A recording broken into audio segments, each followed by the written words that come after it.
We're live, folks. That's right. Blackburn Rovers, 6 games unbeaten, 6 games winning. We're unbeaten. We're in the spotlight. Everybody wants our play. Everybody wants our coach. And we're live. That's right. Looking forward to having a chat with some Roverseas mafiosos standing by to talk about all things like the form, current state of our players, and of course the manager who is now being tipped or at least touted to make a switch to the Premier League.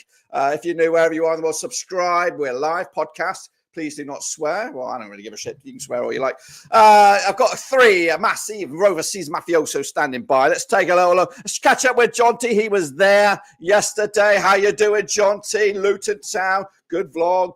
Good conversations with some Luton Town massives before the game. And I think we did all right yesterday, don't you think? John T, we can't hear you. We can. Sorry, my bad. Oh, mate, seriously, come on. What wasn't there to like about the performance? It was 3 points. It was yet another clean sheet. We had 2 new goal scorers on the list as well. So it was just I said it on my vlog. It wasn't the greatest of games. It wasn't like edge of the seat stuff, but we did what we had to do. I thought we were brilliant in the first half. We scored the 2 goals. We let Luton come at us. They bloody changed the sides as well, didn't they? They switched ends as well, which seems to be coming back into fashion a little bit. But no, we stood our ground in the first half. We went 2 goals ahead. We made it really, really difficult for Luton in the second half. We knew they were going to come at us. We didn't worry about it. So I always felt we could go up another gear if we needed to. So if Luton had got that goal, which probably would have been a scrappy goal, because you're up against defenders that just love defending. I hate to say it, but it's a little bit like Burnley under Sean Dyche in the Premier League, where they just absorbed a load of pressure. And just persisted with it. Brilliant performance. Delighted with the nature of the performance. Every single player just put in 100% again. Just we it's the unknown, isn't it? We're in the dizzy heights of the unknown. I've not been long on this channel, but it's all been, I wouldn't say doom and gloom, but it's always been like what we could have done better. So, but as long as I can remember, Rovers have, suffered a little bit. So, why shouldn't we be feeling happy right now? Well, let's enjoy this moment. It's not long. It hasn't. Well, I can't remember. Well, it's been a long, long time since we had a good run like this against opposition such as this. There is no easy games in the Championship, but we played some difficult opponents. Jacob was also there. How you doing, Jacob? Is this the secret sauce? Have we got the secret sauce right now to really challenge for those playoffs, or maybe I am getting a little bit ahead of myself? Maybe, Dirk. Maybe you're looking as young as me, Dirk. With the you've had a little shave there, I can see. Yeah, that's impressed last night. Yeah. So I mean, just at the minute, as Jonty's just said, I think this is the most positive it's been around the club in general for a very long time. I mean, obviously we went through that really good run with John Dahl, just finishing outside the playoffs that season. But it doesn't feel like we're fluking these kind of wins. Yes, albeit we've had a lot of 1-0 wins, but I think they've been quite. We've managed the games very well. We look convincing. I don't think we're scabbing these wins by any means. I just felt, in previous seasons it was always, well, when it gets to January, are we going to bottle it? Are we going to fall off like we always do? I'm just not really getting those feelings going into this January, and hopefully that doesn't come to bite me on the arse. But I've just got full confidence in the players, the team, and most importantly the manager. I just think he's worked absolute wonders getting a tune out of all these players and getting the very most out of them. Man for man, we've got one of the lowest in terms of value in the league. We're way down there. And we're fighting with the big boys. 4 away wins in a row. To have 2 home wins, one of which against Leeds, who are flying high, and have a Premier League squad, just doing everything right now. And I have full confidence that in January we'll have a brilliant January window, just like we did in the summer. One of the best summer windows we had in a long time. And I mean, I predicted at the start of the season a top 6 after that amazing summer window we had, and looks like we're on course for it at the minute, doesn't it? Which is exciting to think. Indeed, it is. Dan Varge, welcome. Is top 6 the limit, or is there? Can we go beyond top 6? Can we even dare to dream of top 2 right now? So, as much as, of course, we're riding this high, and I'm loving, of course, the just the atmosphere. This is what we play. This is what we support Rovers for, right? We love football in general because we want to see our team win and be successful and push for these these scenarios, especially from what we've experienced in the sense of nearly going down, and it's kind of dreamland for us. And we never expected us to be doing as well as we have done this season. But again, I'm going back to the 2021-2022 season under Mowbray, and we were second at one point. I remember we were going to Bournemouth and beating there. We were flying, and in the second half of the season we fell like a cliff, and we ended up 8th, 9th in the end of the season. So that's in the back of my head. As much as I want to enjoy this period, and you've got to enjoy these times in football, of course. You're going to have ups and downs, and it's not to get too low with the downs as best as you can. Of course, we've had it hard the past few years, but enjoy the ups. And at the minute, 6 in a row, at some point it's going to have to come to an end. So let's enjoy it while it's still around. So, to get ahead of ourselves, top automatics of the likes of your Sheffield Uniteds and Leeds, of the massive money from the parachute payment clubs, and having to compete with that to the end of the season. Look, it's not unheard of. The likes of Ipswich did it last season, but being a Blackburn fan comes with a bit of optimism, a bit of, what's the word I'm looking for? I know. Yeah, as a Rovers fan, we can't look at this too willingly, because it's bound to fall apart at some point. Yeah, right? but let's enjoy it and see what happens. Play it game by game and see where we end up at the end of the season. So yes. Yeah. Well, speaking of game by game, yesterday's opponents was Luton Town. Is that the blueprint that we're doing, Jonty, right now? Trying to do it on the cheap, or at least try to grind it out to these 1-0 wins? Is that the recipe for success? I think we have seen, I've heard that it's a famous thing. I think maybe in NFL, we don't really want to talk about that too much, but defense wins titles. Defense gets you promoted. Defense can bring you success. It's not all about putting the ball in the back of the net. It's more about, keeping it tight at the back. And right now, our guys are playing out their skin. John T. Yeah, what's NFL? Yeah, I don't know. Yes. Yeah, no, we're doing really well. We're doing really, really well. We can't forget that. We are,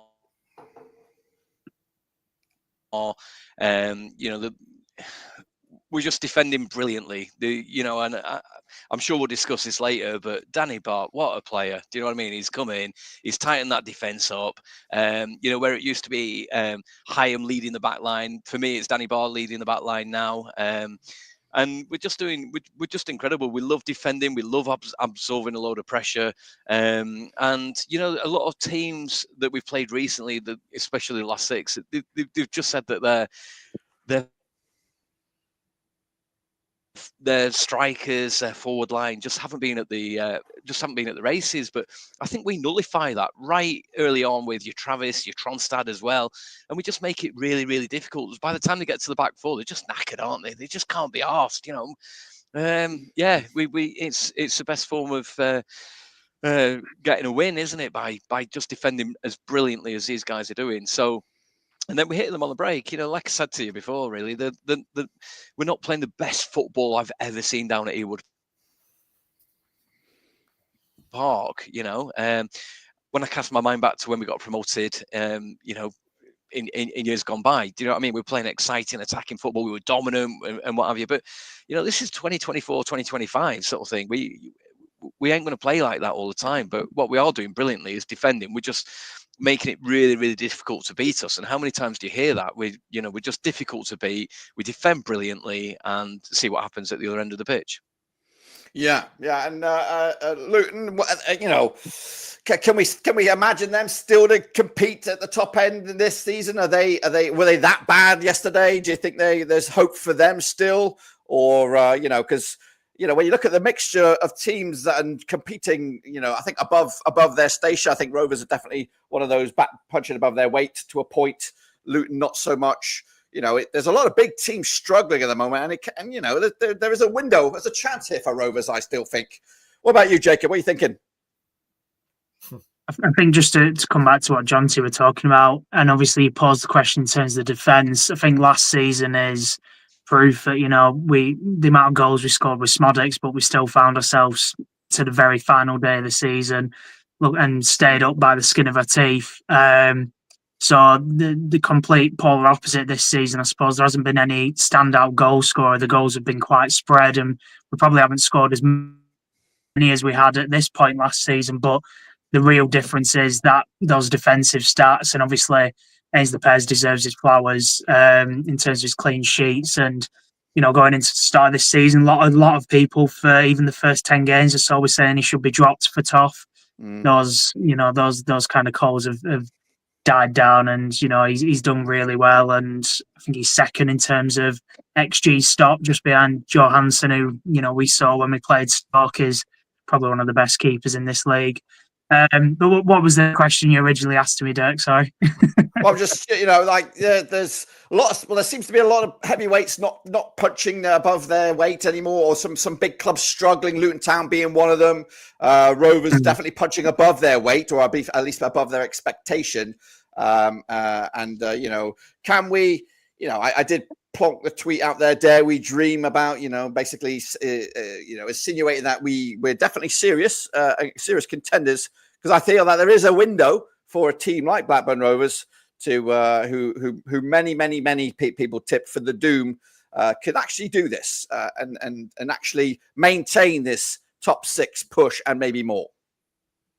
It would be so us the season where everyone thought we were going down. Most of the neutrals had us going down, and you would have kind of thought that going into the season as a neutral, you lose the main man in Smodics, and we didn't really replace him, I suppose, up until we got Cantwell, but totally different type of player. We didn't bring anyone in who anyone thought, well, he's going to replace those 33 goals, isn't he?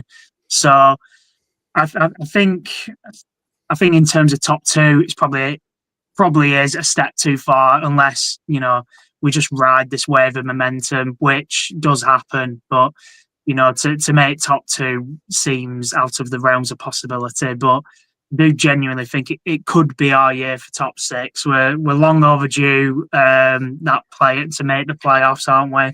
And I don't know. Like I said before, I just don't think I just don't feel same way as I did in kind of previous seasons under Mowbray, where you just knew the bad run was coming at some point. Yes, there's been games where you look back at last season, Bristol away, that was poor, and then even your likes of Coventry away this season, we were poor, but they've been so few and far between. We've just looked really resolute most games, and obviously if you don't concede, you ain't going to lose, and I think that's the way obviously Eustace has set us up. And in terms of your likes of Luton, I definitely cannot see them, making any sort of playoff push. They were one of the worst teams that have rocked up to Ewood this season, in my opinion. They're down there with your likes of your Bristol Cities, your QPR. They were all really poor when they came to Ewood this season. They just didn't have anything about them. They had 5 minutes after we scored the first where it looked like they had a rocket up their arse. And then, maybe 10 minutes when they come out second half, another rocket up their arse, and then just nothing. So, yeah, I don't think they'll be going anywhere, Dirk. Well, good. I kind of took a little bit out of that what you said there, and what I want to kind of shine a light on is if you just look at the environment that is Luton Town at the moment. I listened to matey boy Rob Edwards after the game. Of course, the red card incident when you saw that Welsh guy getting bullied by his own player.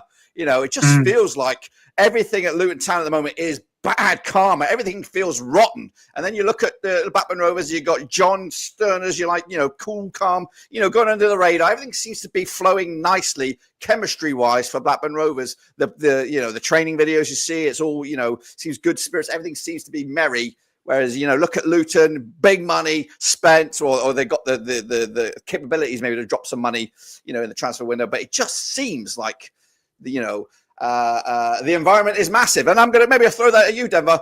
As a coach, what is trying to keep players grounded, keep players focused, keep players, on the right track? Because right now, Rovers seem to be everyone's singing off the same hymn sheet, throwing their bodies on the line, whereas Luton Town are at each other's throats. Because I watched that incident with the Welsh guy and the Carlton Morris. That reminds me. David Batty, Graham Lasso, way back when, sort of at each other's throat. It wasn't that an extreme, but still, it looked like you're an idiot. You've just you've blown our chance here. And it just does. That just felt, I felt sorry for the guy because he's going into the showers afterwards and he's probably going to get boots thrown at him or whatever because it was miserable. Denver, chemistry. Yeah. What's the secret sauce there? I mean, the secret sauce is that we're winning ultimately. That the morale's high, everything's like because the results are working, and I think it was a good indicator. I remember looking at something. It was like so I can't remember what it was. I don't know if it was with you or whatever. It's the challenge when this run comes to an end. When we do lose, is how will the team react? How will we, how do we get back onto another 6 winning streak and keep the clean sheets? That is the challenge now for Mowbray. And now this is where every manager wants their club to be: winning loads of games, keeping clean sheets, moving up the table. This is the time that we, as fans and as coaches and as players, we enjoy the most. So the challenge will be for John Eustace is the second we do eventually lose, and at some point in the season, the championship is relentless. It's going to happen. We'll lose maybe when it's unexpected, maybe to a mid or lower team. You never know. How then? Right, we've just lost to this team. How do you pick yourselves up? And I know I remember seeing John Eustace thinking that's what he needs to do. He needs to be ahead of the game. He needs to be ahead of the curve. How do we keep us going? How do we get back on track? That is the main challenge now for John Eustace. As much as it's great now, we don't want to get to a point where we lose and then we start to slip like we have done in previous days under Mowbray. And I'd say under John Dal Thomason massively, of course, last year, because that's what's happened. We were again in and around the playoff push October, November time this time last year, and then the December, that curse, that dreadful, which we're in now, December break, and we slid all the way down into those relegation spots. So that is it, really. That's the difference. It's how we can maintain the morale, how we can maintain, the consistency and performances. So again, just to take our minds back to before, we won 6 on the bounce and kept 5 clean sheets. We lost 3 in a row, and we had a few fans saying, I remember reading online thinking these fans saying, "Oh, we don't know what we're doing. It's useless. Why are we doing this? Why we're not doing that?" And then that happens in football, of course. Whatever team you support, you lose 3 on the bounce, and I remember not being worried whatsoever because I'm watching the performances and the displays and thinking it's going to come good in the end. But you know what fans are like: you lose 3 and it's the end of the world. Blame this, blame that, and that's the issue. You could see the group weren't fazed by it. You seen Eustace wasn't fazed by it. He's seen what he wanted to see on the pitch, and look at now, we're bearing the fruits now about it. On the likes of Luton Town, I know. We're classing them as big boys because they were a Premier League team last season, but they were in exactly our position 2 years ago when they went up in the Premier League. They survived a few years before on the last day, beating us of all the teams, and they've just steadied the ship, and eventually they had that madness run. This season we're looking at us maybe being that odd team to break the playoffs, but it was them and Coventry, and they were both very defensive sides at the time, and unfortunately for Cov, they didn't make it. But Luton, of course, have gone up. So as much as we're saying, they're a big team and everything, they were in the Conference League, the National League now 10 years ago. So they're ultimately, people might say it's where they belong to be. It's where they are now. But yeah, it at the minute, I wouldn't say they're in a, they definitely got the players there to perform. But they've just not quite clicked yet. Maybe they've been a bit naive and thinking, they come down from the Premier League, and now that's just Robert's job to try and find the solution to get them into gear. From what I'd seen, because I only saw the last 30 minutes, I'd just come back from work and playing myself, and Luton looked the more likely to score until that red card. And then the game was kind of dead then. And that suited us, We weren't going to go and attack because we were 2-0 up. So we just solidified and secured the win. So yeah, on a long-winded answer to Dirk's question. Look, the morale, this is it. Nice and easy when you're winning.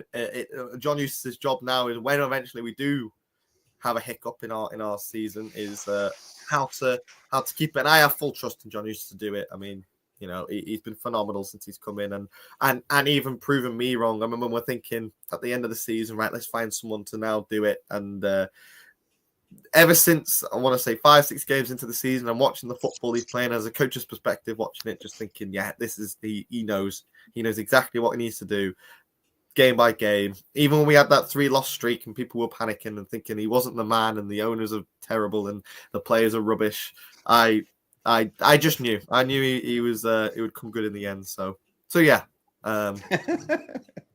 Yeah. Well, John. So, John, what? Moving on to Mr. Eustace himself. Devon said, the problem will be bouncing back after a defeat, but another problem will be what's his strongest 11 now. Cantwell was out. We played Luton with everyone. A lot of question marks were thrown around or thrown in the air when they saw the team news. Again, it is a nice headache to have. All players chipping in. Do you revert back, get Cantwell straight back in for the next one against Millwall? Do you play Yukiano and Big Mac up top together? What about Amadio? Does he start? What about Tyree Stolen? Lots of conundrums to have, nice problems to have, but a bit of a headache. What if you were in his tracksuit there? What choices would you make? Probably get a bigger size of tracksuit. That'll be number one. It's probably what I need. But no, listen, it's a beautiful headache to have. It's a headache that I can't remember that we've had for a long time now. We've got players on the bench that would happily start Blackburn Rovers, but also happily start in many other championship teams as well. There's still a part of me, and this is going to sound ridiculous, but I'm thinking with 2 wins off, staying in the championship, because that's what I've been conditioned to think for the past 12, 13, 14 years. Do you know what I mean? And I look at that genuinely. We're on 37 points now. I'm thinking if we get to 43 points, we're safe again for another season. There's not a kind of chance I should be thinking along that lines, but that's how long it's been since we've seen these glory days. So, let's enjoy it. Going back to Denver's point, really, what happens if we've just had our hiccup, like at the end of October, start of November? What happens if that was our only hiccup? Do you know what I mean? Because every team goes through a bit of a brown spell. You said don't swear, but Jacob said JDT, so I'm going to swear. So what happens if everybody goes through a bit of a shit time? Do you know what I mean? What happens if we've had ours? So, what was your question? Could I fit inside his track? Well, yeah, the big cojones call about who starts Millwall. Cantwell, does he get straight back in? Do you drop Amadio Dubry? What about the 2 guys up top? There's so many little headaches that he's got to make, and big calls to court, big shots, big decisions to make. And did you say? What did I say? Did you say 2 guys coming back? 2 guys up front? No. Seriously? Oh, okay. Oh, 2 guys. Sorry, beg your pardon. Pardon my bad. Listen, he's a brilliant man manager. That's all I'd say. He's a brilliant man manager. So whoever makes a team at Millwall or at Sunderland, he will manage those people accordingly. So who would I personally pick? I think Cantwell will come back into the team, to be fair. And why wouldn't he? He had a moderate start, shall we say. But yeah, he's showing his class now, isn't he? He got a yellow card to go Christmas shopping. I'd probably do the same if I'm being deadly honest. But yeah, it's a tough one to call, but what a beautiful situation to be in, and that's where my head's at. He's tinkered with the team. I think the only thing, like I said on my vlog yesterday, is I would personally like to have seen a couple of players rested, with the congested fixture list that we've got coming up. Rest a couple of players. Either personally, I would like to have seen Tronstad rested.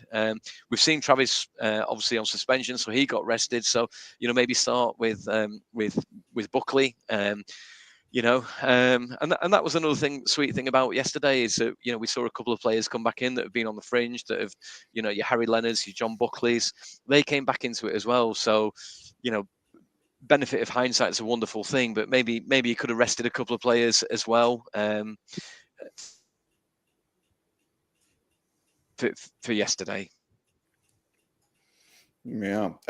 So good hands. We seem to be in good hands. Players seem to be getting minutes. And we've just rolled through a good bunch of games. If we can get over to this next slide here. There we go. These are the last 6 since this run began. 6 on the spin. Beautiful. What's that? Bloody beautiful. Yeah. It is bloody beautiful. 6 on the spin, 5 clean sheets in a row. It's absolutely crazy. Denver, what's your highlight? Which one out of that is the sweetest out of that 6 there? I mean, it's easy to say Leeds or Middlesbrough just because of where they are, and Leeds being Leeds, being the front runners of the pack and play and just nullifying the their attacks and everything. Middlesbrough was a really good one. Of course, they were on a hot streak, 15 goals in 3 games, and keeping a clean sheet against them and going their away. But I don't know. I think just. I mean, they're all good in their own ways, aren't they? Really, but I'm looking at Cardiff and the goals that we scored in that game were phenomenal. It was the first time we'd seen us play and do 40 passes and then making our way up the pitch and just tapping into the back of the net, and just seeing how the team, take the time, make the right decisions. I remember that was the game where we've conceded a sloppy penalty. It's the last time we've, because it's the last time we conceded ultimately, but it was a sloppy goal to give away, and at that point, Cardiff were on the front foot in the essence of we were lucky to, and that was the last time I've ever been worried as a Blackburn fan thinking we might concede here. Ever since then, we've looked so commanding and solid, and yes, every now and then we've had a last ditch tackle, and the whole City game was just a complete mess in terms of the weather. It wasn't a game of pretty football, that one, but that Cardiff game just showed what we were about, and passes of play, and then soaking up the pressure and go and score on the other end, showing that we can do it all. And it was the Kickstarter, of course. That was our first away win, right? That was the first away win of the season. and it's the first win back after the 2 games against Stoke and Sheffield United. So it was a good, where Johnny was talking about that lull there. Yeah, and this was our first. That was our response, and it was going into international break as well. So perfect time, perfect tonic, and it was a massive win. I'm inclined to agree. I think the Cardiff City game was massive in Rovers. It almost put that belief back in what John Eustace was doing on the training ground and what have you. I talked about in a couple of other podcasts that we did about the training ground goal and things like that. And that for me just epitomizes everything that we're trying to achieve. Is that we can defend. It's all right.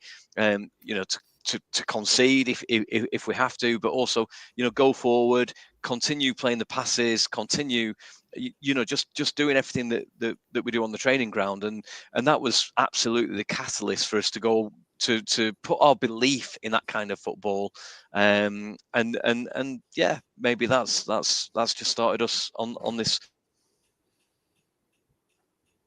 amazing role that we've been on. We're like a steam train at the minute, and long may it continue. But I agree with you, Denver. I think whilst there was some amazing victories in there, your Leeds, your Middlesbrough, I think Cardiff absolutely was a fire starter.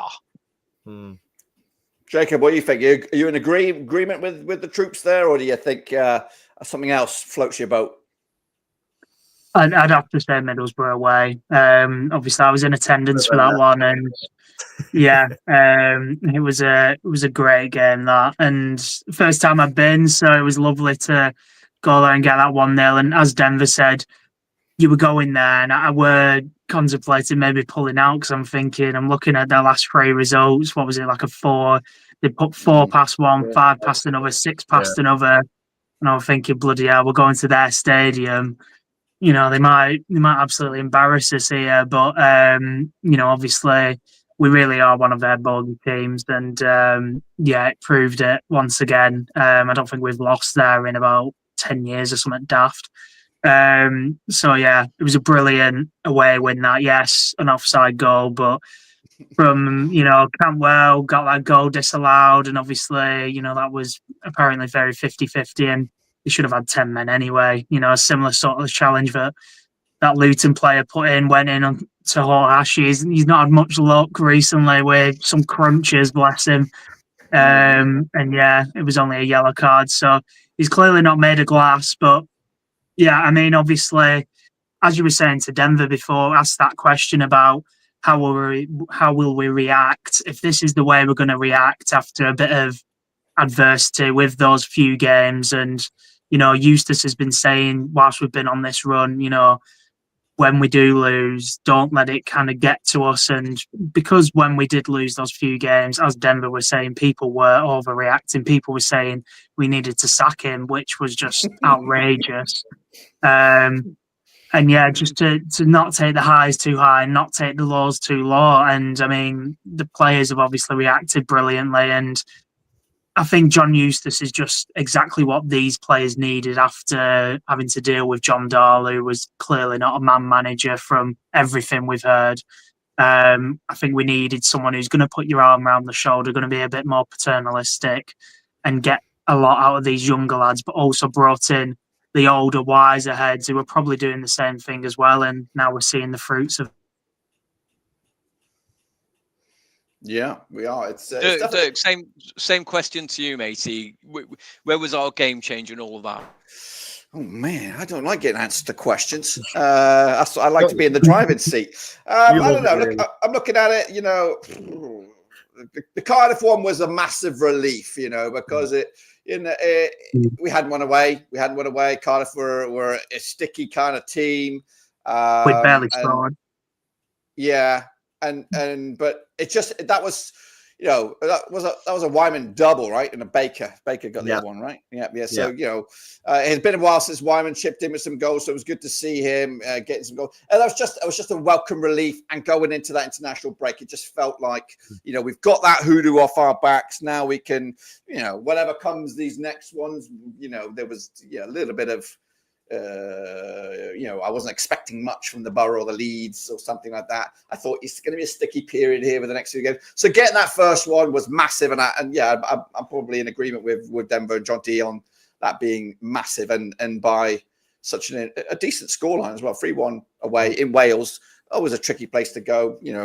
With Swansea and Cardiff, always awkward places to go. So yeah, I'd say that one. The other ones, I thought we were decent against Leeds. They had a lot of the ball, but we had just as many good chances as they did. That was the Cantwell penalty, right? Leeds. Yeah. Yeah. I remember you struggling on the Luton. I think you did the Luton podcast. I'm trying to remember that. I couldn't. But they're all bloody 1-0s, and getting all mixed up with which ones, whatever. But no, they've all been good, and they've all been pretty decent viewing now. Looking back on them, like during the time, you just expect it because you're a Blackburn Rovers fan. You think, oh no, we're not going to hold on to this. Not going to hold on to this. So I'm still need more convincing that this is us now. But it's been very pleasurable this last handful of games. And the Leeds centre after that road on, would have you believe we just parked the bus and got lucky with the penalty. Yeah. We didn't have any chances after. It's not like Cantwell rattled the crossbar, is it? Yeah, and I think he might have had a good header or close one. Maybe hit the bar or something. I don't know. As well as we were decent in that game. Yeah, they had more of the ball, but we created many more, just as much, if not more, chances than they did. So that was all good. But now we're going to move on to one of the meatier bits of this show here. We'll get to John Eustace and the links right now after this.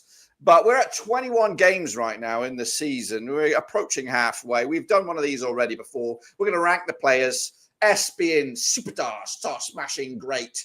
A being, top of the class, but not as worldly.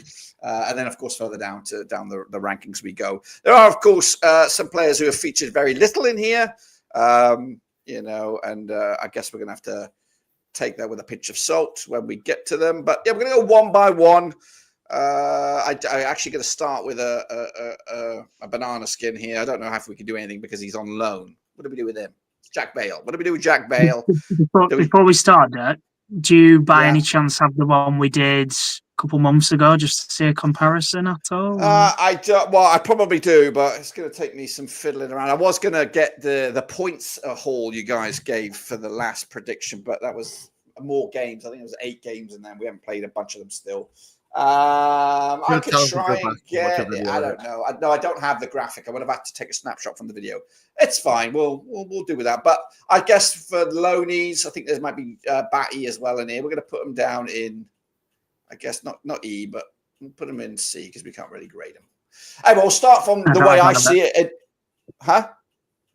I was going to say, I don't have a clue how Jack Vale's doing, I'll be honest with you.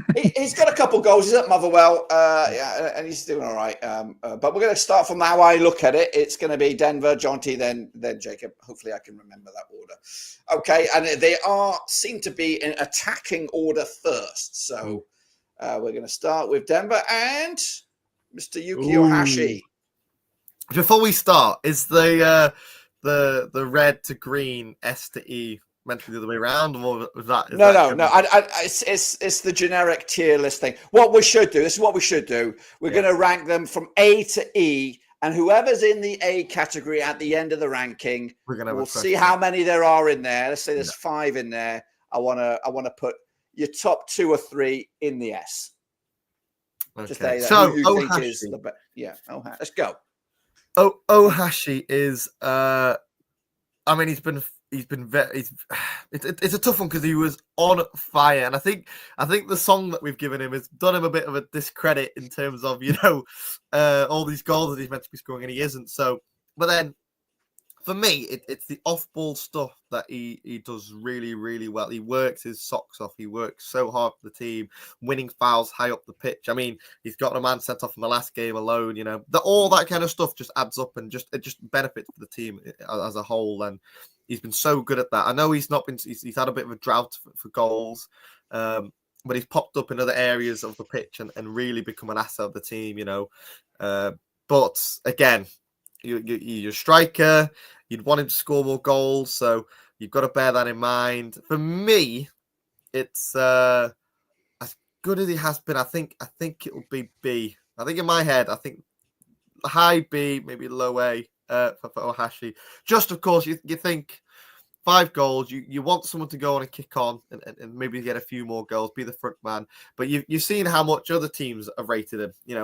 Again, you're hearing other teams and they always mention his name, how good he's been, and he's been phenomenal. I remember against Preston how much players would just stay on him to nullify his threat, and that's allowed other players to become active and score more goals. And so you've got to put that into perspective as well. But he could have done with a few more goals. I think in my head, there's some chances that header, he's had a few headers now, the one off the bar at Leeds, and just fine margins in football, but it's just a few more goals and he would have been a solid A, possibly, yes. But I think he's been okay. I think he's done really well, and I agree. Yeah, he's a B plus, isn't he? If he was back at when I was at school, definitely a B plus. Yeah. Probably won't get an A minus, but definitely a B plus. If he scored a couple more goals, definitely in the A category. Yeah, I'm sure we can revisit it in 2 months' time, and that will be hopefully better in the old goal bracket. I got a bit of another banana skin here. He's not featured much, John D. It's on you right now, but it's Mr. Leonard. Should have scored. Yeah. Straight out of Kaminsky, painful. But yeah, he's a difficult one to mark because he's probably a little bit like John Buckley. Just give him loads of game time, start him week in, week out, and I'm sure there's a player in there as well. I've watched our under 23s in the past, and he's always been like the lead character. He's an awkward player. He's got swift movements as well. He's got a really good shot on him. So we've just not seen him quite do it in the Championship. But he can't come on for the last 5 minutes and expect to score a goal. So yeah, it's a tough one. It's kind of ungradable, if that's a fair thing to say. So I don't want to give him a B. That's probably already the pudding. C feels a little bit harsh, but yeah, C plus, Dirk. C plus. I'd like to see more of him, but again, I think in any other team he would. Yeah, I was going to say the conundrum now for Leonard is: does he stay in January? Does he get a loan move? What does he do? It's is he going to feature now that he's fit? So we'll see what happens with that. I've got another one. Again, I've just took them straight from the website. Do we want to grade this guy from his performances for Chesterfield? Dylan Markanday, do you want him back?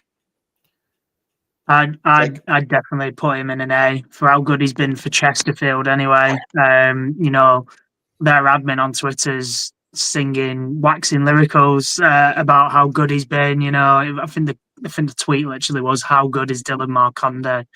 I've got a friend who's actually a Chesterfield fan, Dirks, and does a bit of content and stuff. So if you ever want to chat about how good he's been, just let me know. But yeah, I think personally, I'd leave him at Chesterfield. I think him having a full season with Chesterfield, really finding his mojo and his confidence, and then to come back to us next season, if we want him to stick around, would be ideal for him. I think pulling him out of Chesterfield right now and just kind of he won't be starting games. He'll be used as a squad player, and we kind of saw last season, using him as a squad player off the bench, he doesn't make too much of an impact. Whether that would be different now that he's playing really well for Chesterfield, I don't know. But I think he deserves a full season there.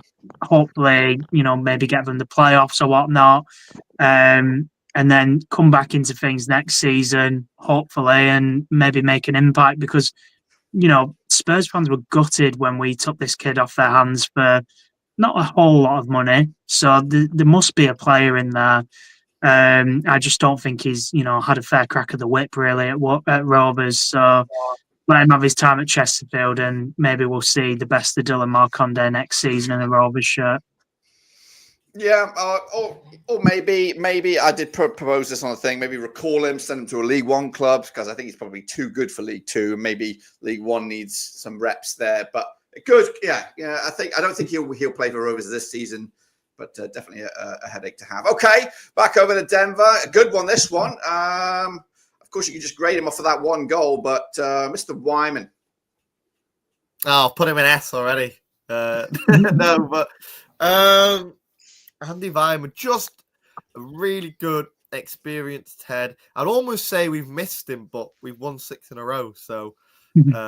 But no, Andy Wyman is he's just a class athlete, and hearing John Eustace saying how much of an impact the likes of Andy Wyman and the likes of McFazzy at the club, just as figureheads for these youngsters who are coming through, just shows what a great signing he was coming in. Initially he come in, of course, just to train and keep fit, and of course knowing with the Eustace link, and now he's one of the, when he's in the squad, he's either in there or he's coming off the bench. He's definitely a player who's involved in every matchday squad, and it's just a shame he's had his injury when he has. And again, it shows how of a different place we are now compared to when he was playing, because he was playing with that injury, because we were like, we need this player, we need it. And now he's coming back, hopefully, to full fitness, and he's fighting for a spot on the bench, never mind in the team, how everyone's performed. But yeah, that goal against Burnley was phenomenal, and finishing off great team goals and just being in the right place in the right time. Again, I feel bad for putting him above Ohashi, but I'd put him in. I'd put it again. You know how we said Ohashi's a B plus, not an A minus. Andy Wyman's an A minus, not a B plus. I put him there. Put him in A, just for the impact that he had, and off the field stuff as well. Not alone, just on the field. He's been really vital. Guy, this one's a good thinker, and it's old jaunty now, Mr. Dolan.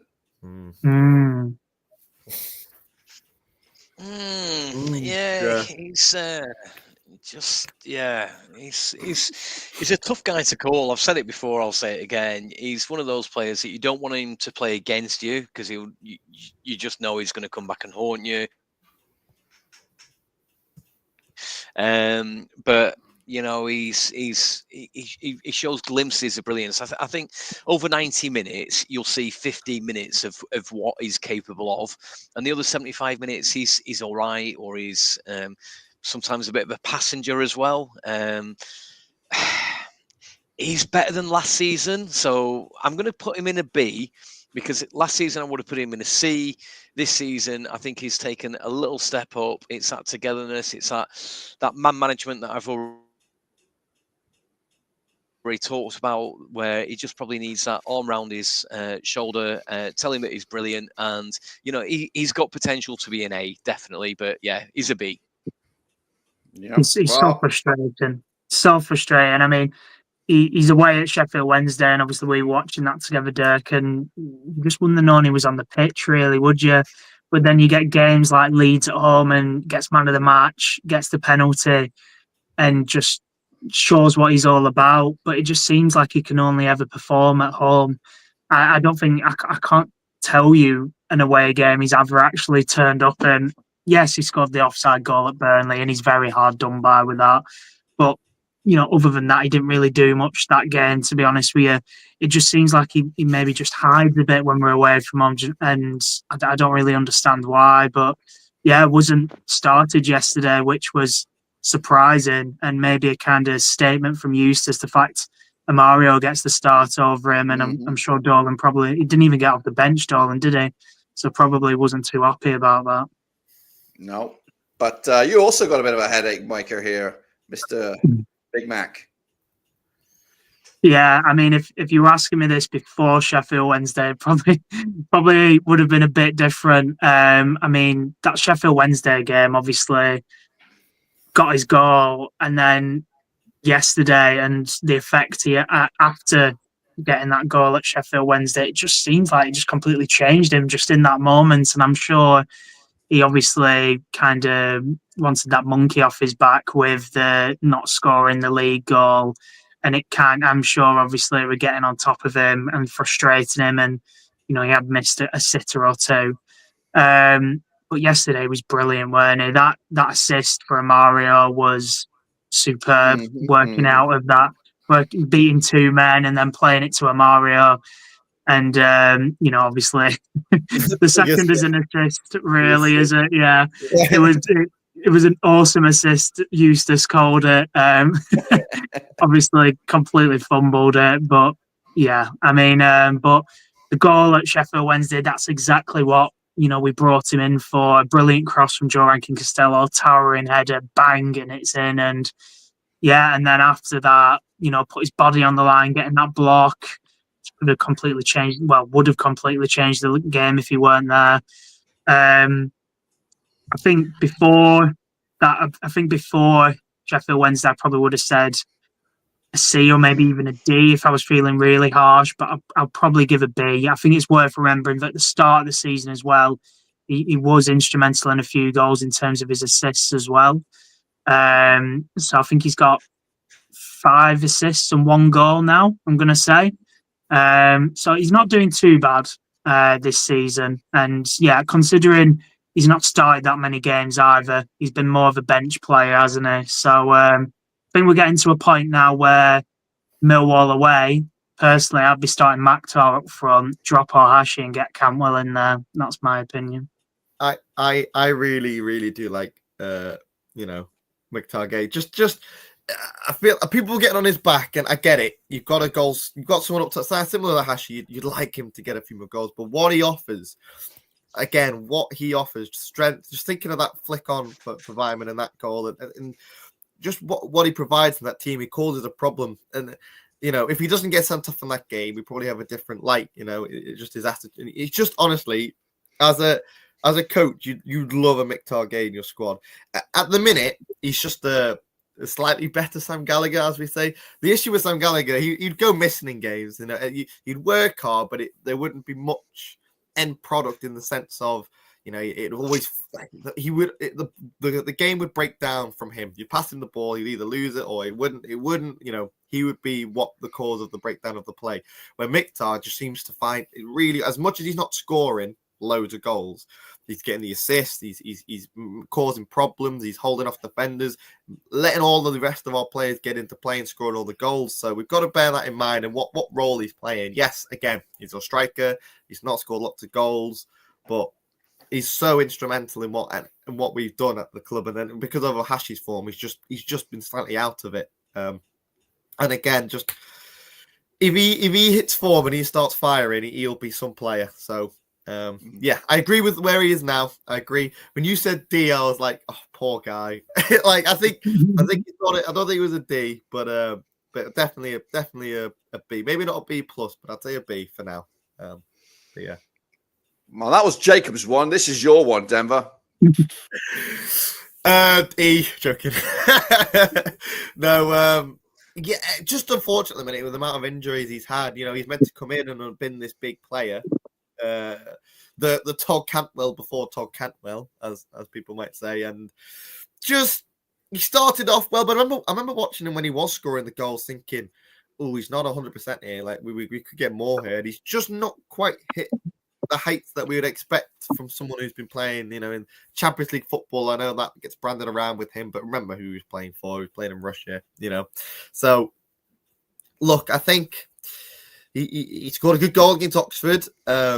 Potentially could be more involved within the squad, but I think injuries have hurt him a little bit in terms of his appearances, of course. But I'm trying to not judge this from last season. I'm trying to just think of what has he done this season. He's not been around, and when he has been on, he has made a few headaches and scored a good goal. I'll put him in C just because, again, we've not seen much of him. We've not seen him. I don't think he's been bad in any case in any of the games. But yeah, thinking of moving forward and looking how good, and we're definitely going to strengthen in those wide areas looking January. He's got a battle to try and get back in the side again. With the likes of Dewsbury, Dole, and even Hedges is probably having a few question marks, at his position with the likes of Vyman and that coming back. So good problems, but if you're Siggy, you're thinking he's the first one out the door in January. He's the first one out the door. You cash in on him. He's got 6 months left. He ain't going to sign a contract, and I wouldn't want him to be honest with you. He's a top earner. First one out the door. Just get a few 100,000 for him or so. Can't see us getting much more. John T, what about this chap? Bit of loney, but seen a couple glimpses of him, but he's have to wait his turn at the minute. Yeah, I think it just shows the strength of the squad, isn't it? I think Lewis Baker will probably walk into the majority of championship clubs out there. I feel a bit sorry for him. He's doing a lot of things right. He got the goal against whoever it was, and he's studying very well for Lewis Travis. Thank you. C plus, B minus. I'm going to give him the benefit of the doubt. I'm going to give him a B. Again, it's people like Lewis Baker. You don't know what kind of influence they have, being a slightly more experienced player around the training camp, and giving all of that coaching and experience and motivation to all the other players. So yeah, I had no qualms with him, stepping up and being in the first team a couple of games ago, sort of thing. So and starting, should I say, not being in the first team, but starting. I'm sorry, I'm distracted. At half time, it's Southampton 0, Tottenham 5. Wow. Now, this is one of the reasons why I don't want to go to the Premiership. You know what I mean? Yeah. I don't want to have my pants pulled down week in, week out. And Tottenham aren't that great, are they? But yeah, I know they beat City 4-0 at their place, but then they went and did something stupid last week. But yeah, anyway, sorry, I got distracted. My bad. No, it's a good talk. But you might be returning to that topic in a minute, because Southampton is another name on the lips that could be after a certain coach of ours. So I have a quick question on Lewis Baker. Do you think, because of the lack of game time, maybe Stoke City call him back, and would you be annoyed maybe if he does go John T, since this was your player? I'll ask you the question. Dirk put his finger up then. I thought, well, that's. Are you going to say hold that thought, Dirk, or carry on? I'm going to say that his contract is up at Stoke, and I think he joined Rovers with maybe an insight of maybe joining us full time in the future. I think there was a lot of talk of that this could lead to a permanent signing. So I don't think he'll go back to Stoke. However, it depends on where his head's at. If he thinks that these guys are cooking without me here, maybe I could go somewhere else. But get more game time. I don't think Stoke are bothered about how much game time he gets. It's not like he's a spring chicken, is it? I think, as you said, they're looking to probably move him on, and as you say, it's probably just a loan with an intention to buy from us. Well, not buy, get on a pre-contract arrangement. Are we moving on to the next guy? Who was next? I don't know who gets this guy. I think it's Jacob, right? Jacob, yeah. Oh, Amadio. Yeah. Especially after one. Yeah, I mean, obviously, yesterday helps, but I only had good things to say about this guy anyway. It was annoying when he got the injury. Eustace had said he were probably just about to get a start before he got injured. And it's probably when we needed him, really, because we were in that bad run of form, and it would have been nice to have him come in and maybe make a difference instead of having to persist with Ryan Edges on the wing at the time, which was painful.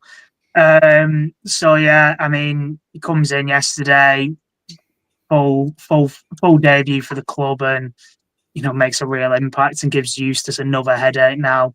And yeah, I mean, you've got Vyman, Dubry, Dolan, Hedges, Sigurdsson when he's back, all vying for 2 spots in the team, really. And yeah, I'd give this guy a B. He's not done enough, obviously, to warrant the A, but every single opportunity he's got off the bench, he's really excited me, and he looks some play, and he's got that pace, which is something the other kind of wingers are lacking. Dolan looks fast because of his little legs, but he's not that fast, really. We're going Denver is a JRC. Again, it's a tough one, but it's made easier because of the assist, of course, he's made and the start that he's been playing recently. Yeah, it's when Callum Britton's fit, he's not in the side. We were pushing him into midfield, but the likes of Travis and Tronstad have pushed him out. He is he's the best player you could put anywhere. He's the Elliot Bennett of the past, right? You do a job anywhere, He's good. He's put that ball in for Miktar. He's honestly a really solid player, someone you can rely on. But he's not someone if we pick our best 11, which I know we were saying how'd you pick. Costello doesn't make it into that 11, unfortunately. You'd be shocked for Denver how many people were saying he should be starting over Britton when Dirk tweeted our best 11. You'd be shocked. There were multiple comments of saying Joe Rankin Costello gets in my first 11. And then I don't know how good Britton's been since then. I don't know. I think Britton has been phenomenal for us in that position. Here's my thoughts. I think if you were to start him in any 11, it would not be in midfield. Yeah. I think for me, Joe Rankin Costello needs to sort of recalibrate his brain and accept that he's going to be a brilliant right back. And one in this modern era of football where he's not actually a right back, but he's sort of like, up and down that wing sort of thing, because he could be a brilliant player at that right back. He just needs to recalibrate his brain. He's not a midfielder anymore. I think he's been exposed a little bit with your likes of Travis, your Tronstads and things like that. And I think he will be in most teams now. So if you were Joe Rankin Costello or a family member of Joe Rankin Costello, just say to him, listen, mate, you're a right back, make it your own.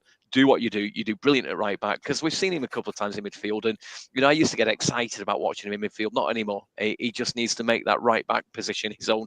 And then you've got a real conundrum as to who do you play. Do you play your Callum Britton, that's a solid, hard tackling right back? Not many left wingers are going to get past him. Joe Rankin Costello is very cute. He's a slick footballer. And maybe that's his position. We have our frustrations about him, don't we, Dirk, on our streams. he's just always got a mistake in him, which I don't really find Callum Britton does.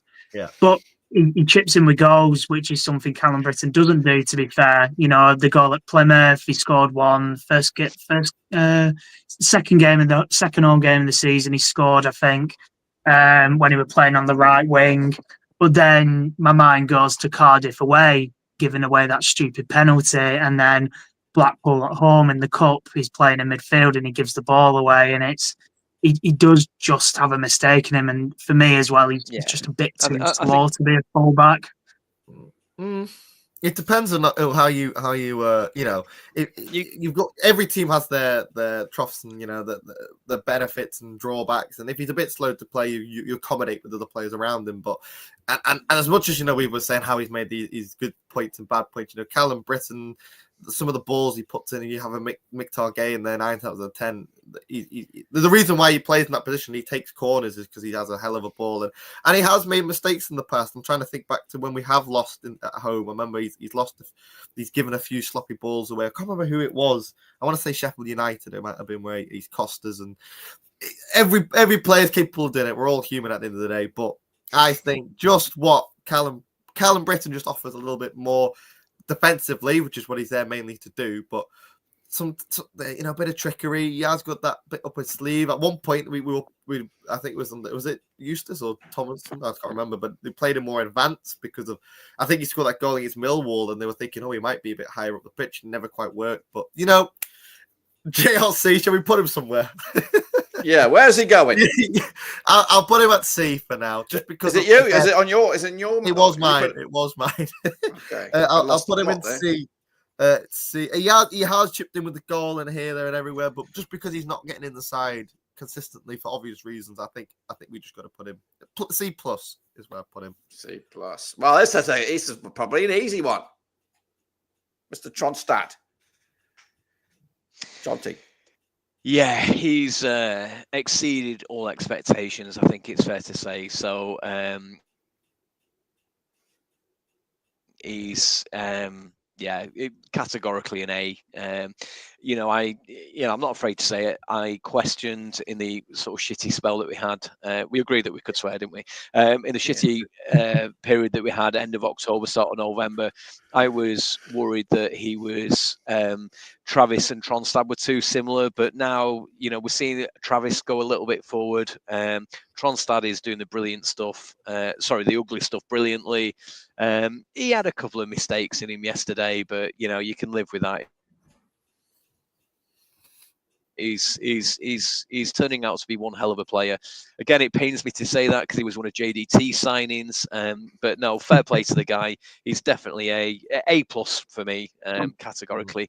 The only one I disagree with so far. I'm kind of sort of looking at that list, and I'm thinking everybody so far is where I will want them to be. So B, doing well. I'm thinking of a school report. Doing well, could do better. Yes, probably. I'm thinking A, probably exceeding expectations of slightly. And C is, would I be disappointed if they left the club or went out on loan elsewhere? And I think I would be disappointed if Joe Rankin Costello went out on loan. I think there's a position in there, and we've got to cut him a bit of slack because he's rusty. He's not getting the game time that he needs and that he, in my opinion, warrants as well.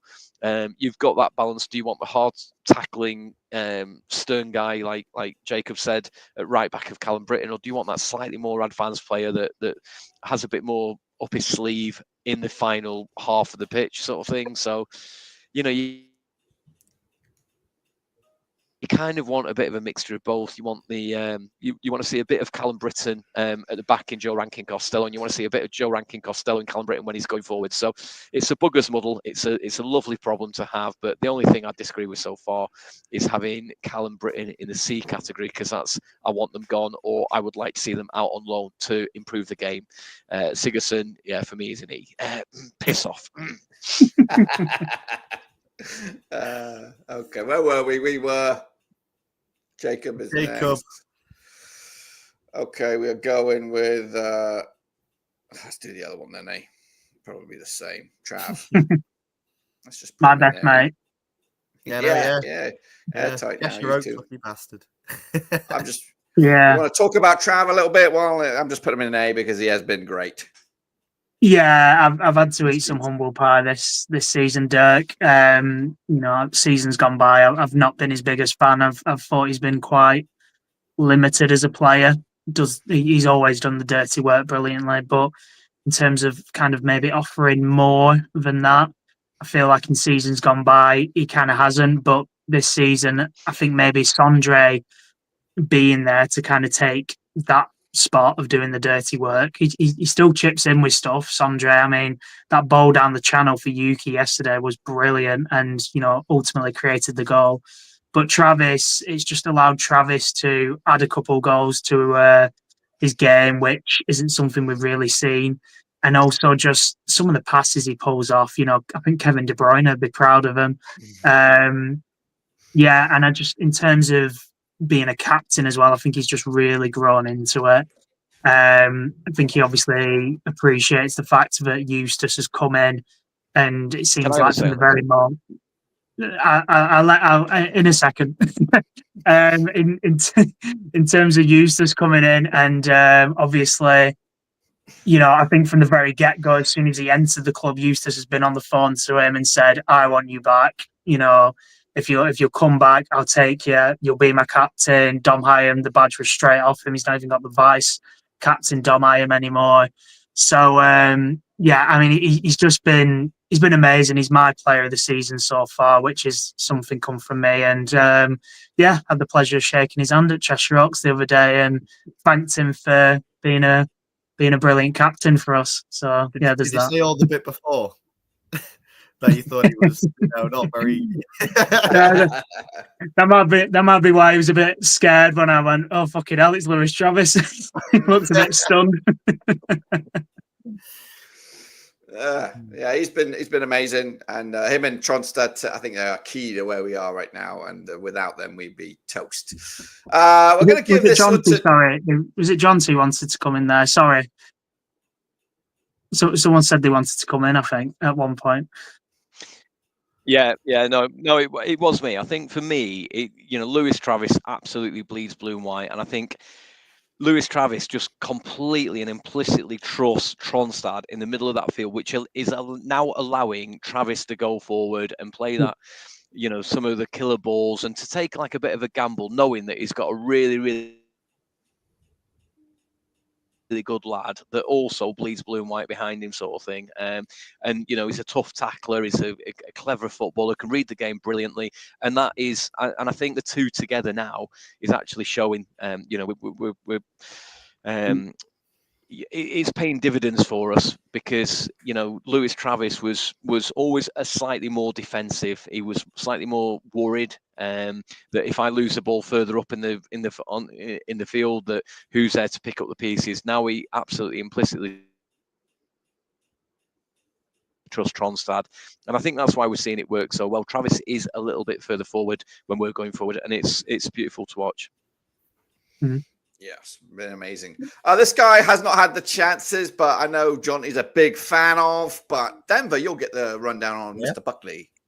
Again, I think Buckley's a really good player. Unfortunately, just with the fallout with Yondell Thomason and not fitting into his plans really, and the likes of Adam Wharton coming into for the forefront, and he's kind of just lost his place due to the quality around him ultimately, and he's gone to Sheffield Wednesday on loan, and he never quite hit it off over there. And I've spoke to a few Wednesday fans, and they were like, they could see a player in there, but he never really, it never. And that's what we see with him at the minute, and the reason why he's not starting games because the reason why he's still part of the club is because we know there's something there, there's magic in those boots, but we're not seeing it on a regular basis. I know he's not starting a lot of games, but how do you break into that? Like, you look at that starting 11. How do you break? Where does John Buckley fit into that? Does he? You're putting him ahead of Travis at the minute. No, you're putting him ahead of Tronstad at the minute. Dolan. No. But then Dolan plays a wide position. You're not putting him out in that width. You want him in those central areas. You've got Cantwell, Travis, and Tronstad, and you're not. Those three at the minute they all do those roles better than Buck. I'd say he's already similar to Costello, where you try and fit him in the squad, and it's tough. But honestly, he's one of those where on the bench, he's a great asset to bring on. If there's an injury, I'm completely happy him playing in that advanced role. As the creative spark. He might not get as many goals. I always think to that goal against Preston and Birmingham, the screamers, and I'm like, you want to see that. I mean, goals. You want to see that in general. Goals more in the team, but Booker, it's in that locker, and I still have faith. I think he still can become a mainstay in this team if he keeps performing like he did well when he came on against Luton. He never didn't put a foot wrong, but you just hope that he'll get a bit more time on the pitch, and maybe he can just create that influence the team. Hopefully that's what he needs to do when he gets the chance. So I was going to put him in a position before we carried on. I'll put him in again at C. I feel like B is a little bit too high. Just because we haven't seen him, haven't seen him. I think he needs to be ready. Like when opportunity knocks, he's going to be ready and he's going to deliver. Like whenever he gets a chance, he's got to take it on. That this is not just a 10-minute cameo. I'm going to take this and make these minutes stand out and say, "Hey, Eustace, I can do this. Play me more." But right now, he ain't getting in this team. Yeah. But, for me, Dirk, I'm starting to think it might be time for him to move on. I'll be honest with you, and that might be an unpopular opinion here, but I just think the writing's on the wall. There was that game against Hull where I expected him to start because Baker in all those previous games had only been used as the number 10 on one of the wings, and he opted for Baker, who's a lone player. And if you're not going for your vice captain, who, if any position on the pitch, I would expect him to play, probably would be sitting next to one of the holders, being more of the box-to-box man, picking the passes, and you're not starting, then I just think the writing's on the wall. I think he desperately wants game time. Eustace said that in the Q&A I went to. He's knocking on his door, asking when am I going to get a kick of the ball, and I think, unfortunately, falling out of the EFL Cup so quickly didn't really help him in regards to that. But yeah, he's getting to the age now where he's not really a young lad anymore. He wants game time, and I'm not really seeing anything in my eyes anyway that makes me think, he's going to be pushing for a place in this team. I can't see him getting Travis or Tronstad out of the team, and I would rather have Baker starting ahead of him, I'll be honest with you. Well, I know Jonty's a big fan. You want to sing his sweet side, sing his case to stay and fight, Jonty. Yeah, Jacob's just boiled my piss. I'm sure it's just. It just doesn't fill me with confidence, Buckley. It's winding me up. So, no, listen. Yeah, but when you're as rusty as what he is, he just needs. I've said it time and time again. When you see Buckley at his best, he's had 3 or 4 starts, and that for me is he starts finding his rhythm. But you might be right. At this moment in time, if it was just a one-off game, then Buckley ain't going to shine, unfortunately. But Baker might.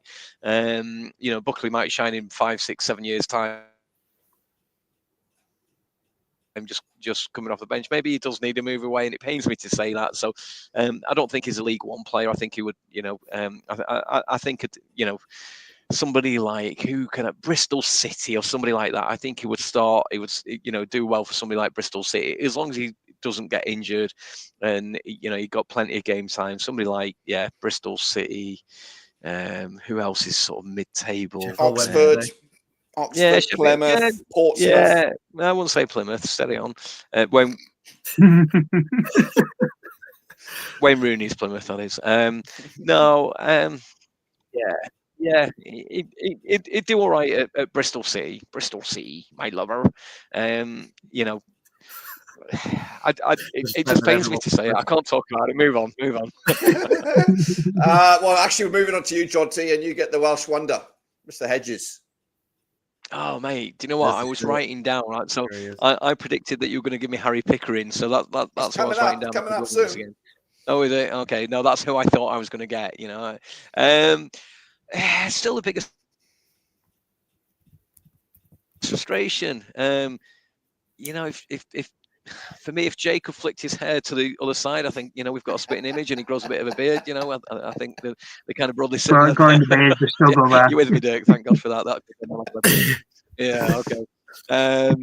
Yeah, he's a frustration. He's done all right this season. I guess he's like a dog that needs letting off his leash. Dare I say, I saw some of his better games under JDT, but he's an important player for us. He's just his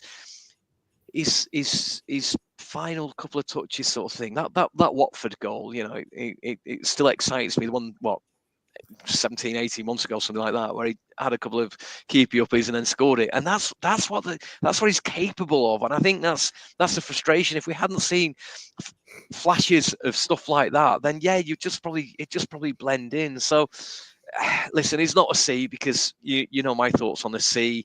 They're the people that I would want to see out on loan or something like that. No, I think Edges is an important player. I just want him to he's a B minus, so put him in B. Yeah. I just want him to be. I want him to do what he's capable of more often. Yeah. I'd have him in a C personally. I think he's been quite poor for most of the games he's played this season. I'll be honest with you. I think B minus, C plus. I think that's where he is. I, as much as what Jonty said, I agree with Jonty, but then I'll probably put the knocking outside the door probably on in D. I think that's probably where that is. C is, I would say, probably middle of the park. B, doing well. A, extraordinary. But I'm happy with him in B minus, maybe a C plus. Again, you'd expect more from him.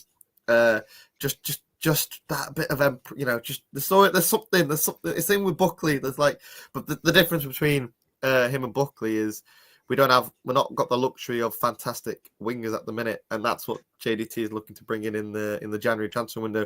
The second someone half decent comes in and starts doing a job, he's going to be on the bench, or so it's one of them where his time's running out, and he needs to start putting in a bit more than what he is, I think, before someone comes. So I'm surprised Jonty didn't lose his shit. Then you just said JDT need to see in the January transfer window. One of my JDTs. Yeah, no, it's for me. I think I've got what I'm trying to say. Start with Hedges, and he's probably your first substitute that you've made. Mm-hmm.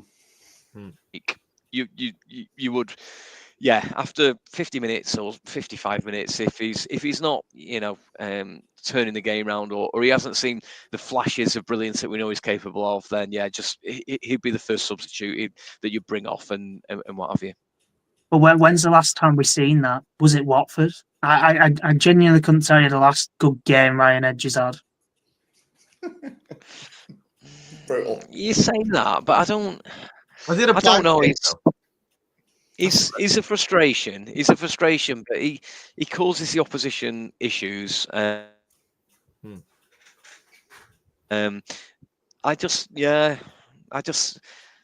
don't know. He's a weird one. I can't quite get my head around. I can't quite put into words as to what I'm thinking. But he's impressed me more this season a little bit, because he's more of a team player. I think before we've been relying on him too much for those flashes of brilliance, and we want him to do more often. Where this season he seems a little bit more part of the team, and we're not heavily relying on. I think he does some of the, some good stuff, but without being in the spotlight all the time, and the expectation being so high on him. Okay, let's move on. Let's get this guy done. Mr. Cantwell.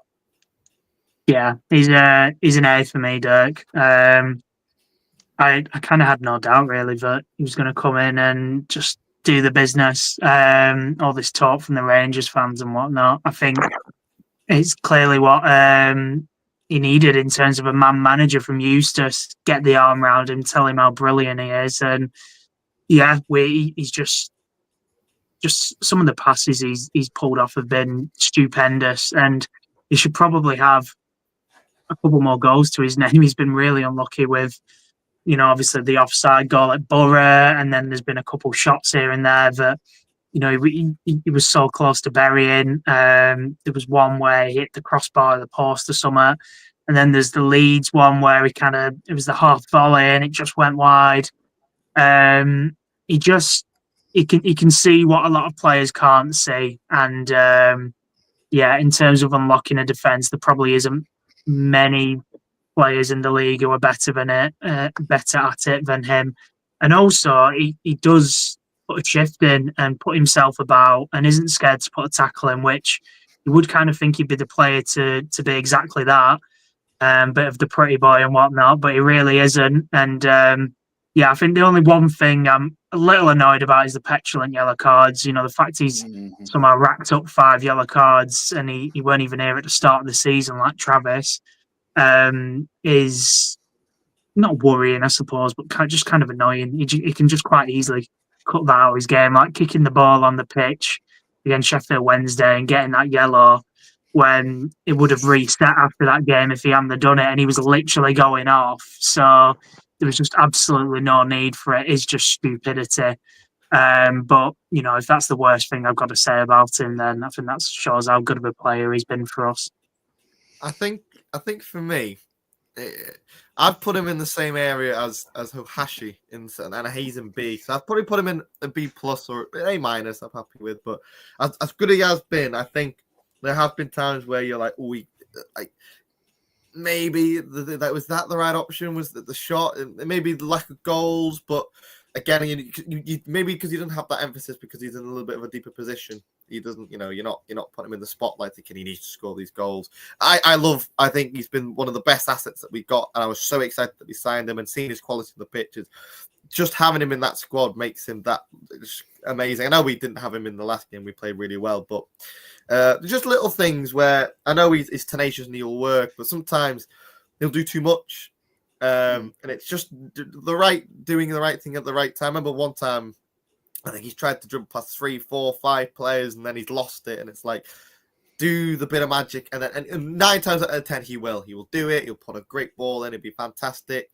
I think just he's a few more goals away from being an A for me, and just sometimes overplaying it, and then there'll be times in the game where we've got to sit and defend, and he won't be the out ball, and we've got to transition him out for another player. But on the whole, I've no issues with Hawkeye. Well, I love him to bits, and Maylong. Hopefully, I agree. I think, just to underpin really.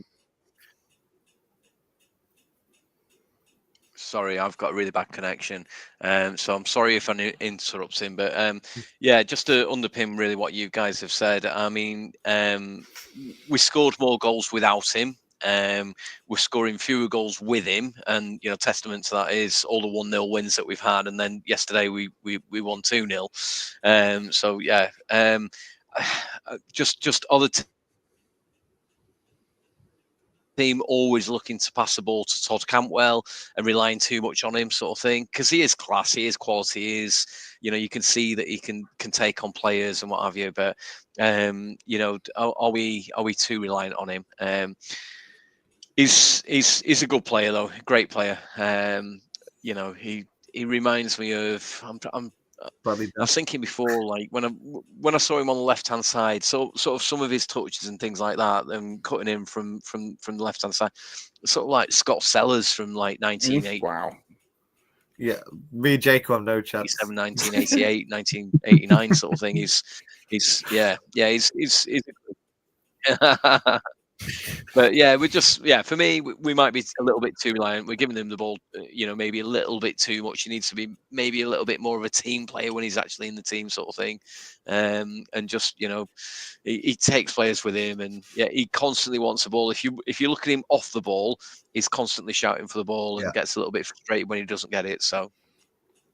I mean, it's an interesting way to look at it. I hadn't really even kind of put that in my head that, you take him out of the team yesterday and we scored 2, and prior to that we'd been getting 1-0s. But, I think Middlesbrough away, if it isn't for that magic between him and Beck, and then he's the one who puts the cross in for Hyam, we don't win that game 1-0. And then Leeds at home, he absolutely buries that penalty, didn't give the keeper any chance, and think Dolan wanted the penalty, and I would not have been confident Dolan being over that penalty at all. So for me, I just see him as the main man. I understand why he wants the ball. He in terms of quality with the ball at his feet, he is probably head and shoulders above anyone else in our squad, to be honest with you. So I can understand it. Whether it makes us a bit more predictable, as you're saying, John T, is kind of another thing, which hopefully doesn't get to that point where it becomes obviously really easy to defend against us because it's the Todd Cantwell show. But personally, I don't feel like that's the case just yet anyway. Yeah, I agree. Yeah, still 5-0, Southampton 0, Tottenham 5.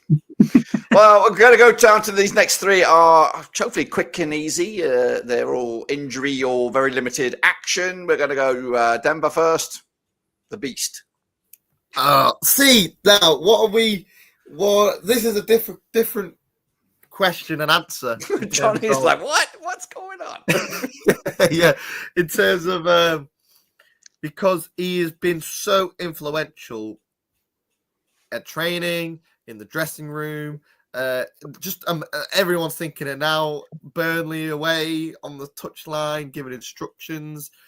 What this man has brought in terms of, we always say this feel-good factor and just the morale around the group. It's down, not solely down to McFadzean, but he is instrumental in what good feel at the club. Because remember, before he came in, we were in this rust. We were John D, JDT, and it was a mess. And he's come in. He did us a solid job playing at the back. And I would, as much as people aren't feeling confident,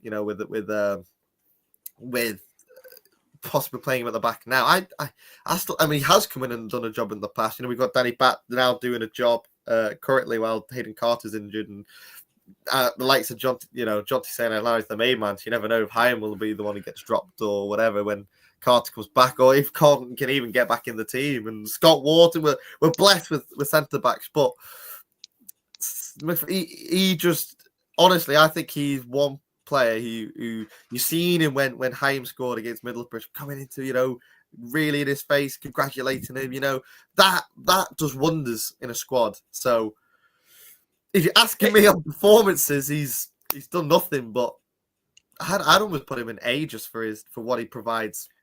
Even like the tunnel cams, you see the tunnel cams on Rovers thing. You see him being all in your face, like so energetic and positivity and all that kind of stuff. So definitely a good asset to the team. Does he? The minutes are very limited, but he is a reliable head to have. But what are we doing here? Are we grading him on his performance? So are we? Yeah, I'd say for all that side of things, it's an A. But if you're looking at what performance on the pitch. Again, you can't rate what he hasn't done, so it'd be a C. So it depends where you want to. I'll leave it. It's either an A for if we're going to count all that stuff, behind the scenes, tunnel cam, on the sideline stuff. Put him in A. But if we're just looking at it pure on the pitch, kicking the ball about, it'd be C. So what do we think? So it's a B. We'll go B. Is that what you're gonna do? There we go. Yeah. That's fine. Denver, if you read your text messages, I was Let's have a look. madly WhatsApping you saying B, just go with B, mate. Just go with B. I read. I see. It says F here. C is like get him out on loan or something like that. It's what Denver would have wanted, sitting on the fence between A and C. See, I can't. I'm trying to break the mold. You see, I can't sit on the fence.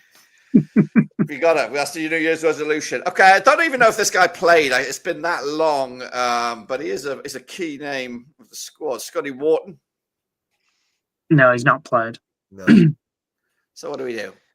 See him. See his ass. Sit on the fence. Let's put him in the C. He might not even kick a ball all season. To be honest with you, Dirk, he's got a really bad injury. Okay, well, I'll give Johnny this one then. Hayden Carter. His brother's Adam.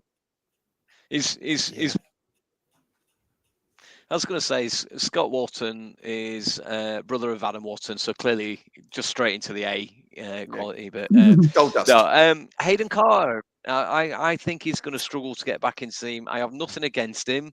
I think he's a good defender. I think he was learning well off Hyam. But I think now that he's been injured, and bless him. I wish him a speedy recovery. I think Hayden Carter, for all the good things that he is as a footballer, I think he might struggle to break what we've currently got. And is he going to be the same player when he comes back? So who knows? But would I want to see him go out on loan at this moment in time for what he's done for Rovers? No. So he's not going to go in the C category, but he's a B- for me.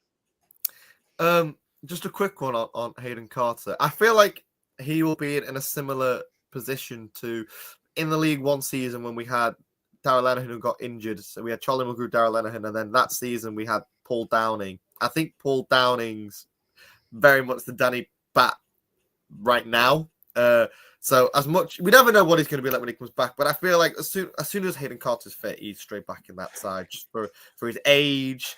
And what he brings to the side and just youth, the athleticism. We were playing him right back at one point just because he can get up his pace, and you need that at the back just to give you that that cover on the transition. But yeah, no, I agree with how Bat's been, and maybe it won't be a straight swap, but it'd be a slow transition. I think eventually he would get back into the side. But another thing on Hayden Carter, ever heard his interviews? Honestly, the off topic, but whenever he speaks on an interview, it winds me up. I don't know what it is. I don't know what it is with his voice, but it just grinds me. I don't know why. I try and watch it, and I'm like, this is really painful. I don't know what it is. But anyway. Can I? Sorry, I need to interject here. So, no. Denver, just to be clear, are you saying that Carter would replace Danny Barr, or are you saying or are you saying that Carter will replace Hyam? I think that just depends. I'm saying Danny Barr now is definitely the better out of the three. It's hard to say what it's going to be in what's going to happen whenever he comes back. In January, February, the climate of where we are and how they perform will change. But I'm looking at as from Eustace as a coach's point. Danny Bat is in that scenario now. He's getting older. You're looking at McFadzean. He's in that transition part where how many games is he going to be able to play? What his legs got? And you're looking at a partnership that you're going to want to maybe bring, if it's Premier League, we don't know what, or in the Championship, you want to have a steady partnership throughout. And I think Bat, as good as he's been, you've just got to bear that in mind. And what is going to be the long-term duo that you're going to want to see at Blackburn Rovers? And I think it's going to be that. As much as I understand your point, and I think Bat has been the better at the two for what we've seen so far in the season. But remember when who was it who was injured? Who was it? Callum Britton, wasn't it? He was injured, and then so we pushed Carter out wide because at the start of the season it was Hyam and Carter, and then Britton's got injured, so Bat has come into the side. Hayden Carter's gone back out, and then once Callum Britton was, then that was a talking point about JRC, wasn't it, at the time? And as soon as Callum Britton's come back, Bat was out the side, and Hayden Carter's gone back in. So just an idea of what's probably going to happen when Hayden Carter comes back.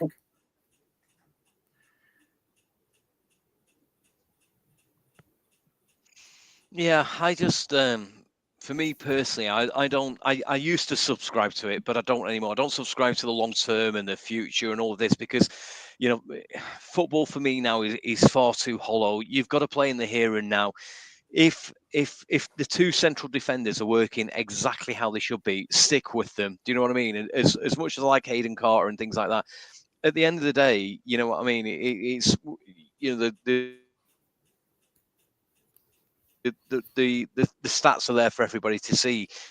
We haven't conceded. Well, we've conceded one goal in 6 games. So that to me, it's as crazy as changing the goalkeeper. You just would not do that. Do you know what I mean? So as much as the development for Hayden Carter and things like that, he's got to earn the right to play in that place. And that for me at the minute is only through an injury for Hyam or Danny Barr. And yeah, unfortunately there's no loyalty in football anymore. So if it meant that Hayden Carter had to go out on loan or be sold to another club, then so be it. Don't get me wrong. I don't want to see that. But, yeah, for me, it's you've got to stick with what's working, and at the minute, it's working brilliantly. There's so many clubs out there. If you could say, 6 games and 1 goal conceded, you know, it's a definition of madness that you'd be changing something like that's working so well. So, no, I would stick. For me personally, I'd stick with Danny Barr and Hyam. All right, moving on. Let's move on.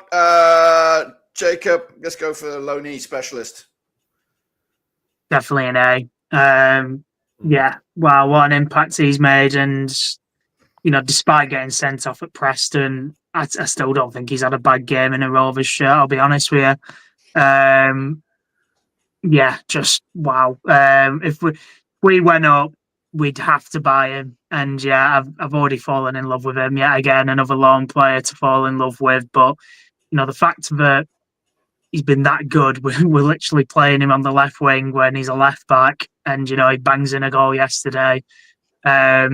He's just so good getting forwards. He's got absolutely no kind of fear in him at all at driving at a defence. Defensively, really sound, and yeah, I mean he's like 20, isn't he? And he just seems like he just kind of knows the game and doesn't kind of shy out of tackles and stuff. Isn't scared of kind of, you know, shoving a winger off the pitch and stuff like that, doing the dirty side of the game. He's just brilliant, absolutely brilliant. And yeah, I hope he plays every single game this season he can do. I'll let his brother know that. That's true. Let's keep on going. We're going to keep on going. Harry Pickering, quick. Let's go. Let's make some moves. He's been really good when he's played. Maybe even overshadowed a little bit by Owen Beck, but honestly, not really put a foot wrong. I'd put him at a B+. Nice and quick. Nice and quick. Okay. Yeah, Johnny, you got to do ex-skipper, Mr. Dom Hyam. Yeah, so in a nutshell, I questioned his ability probably in the start of this season where I said he wasn't as good as last season under JDT and what have you. This season, I think he's, certainly last few games since the introduction of Danny Barr. So A-, so put him in the A category for me. I don't think he's above. Wow, nice. Nice. Then, Jacob, you get his partner in crime right now. It is Danny Bart. There you go. Yeah, I mean, as kind of the third choice centre half, he's come in and done exactly what you would have wanted him to do when he's been called upon. And as Denver said, you know, there's been 2 times now he's been called upon, and he's done really well. You know, there was only the one mistake against Stoke, giving the penalty away, where you kind of saw his frailties kind of there, maybe in terms of his pace and whatnot. But yeah, I think it's got to be an A for your third choice centre half to come in and it be a seamless transition. But for what it's worth, I would have Hayden Carter back in the team when he's fit. I'll be honest with you. Whoa, controversial. Okay, we're plowing on. Callum Britton. A.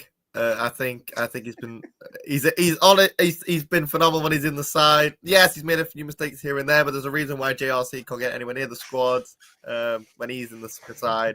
Just going forward, he creates. You know, he's that wide advanced player. Creates loads, gets us out into tricky situations when you're gasping, thinking, "Oh, we could lose it here." Just dribbles out of it. 1-2's out. Bosh, done. A. Okay, and keeper. Is there any point discussing this guy? No. What you know? Get tough in.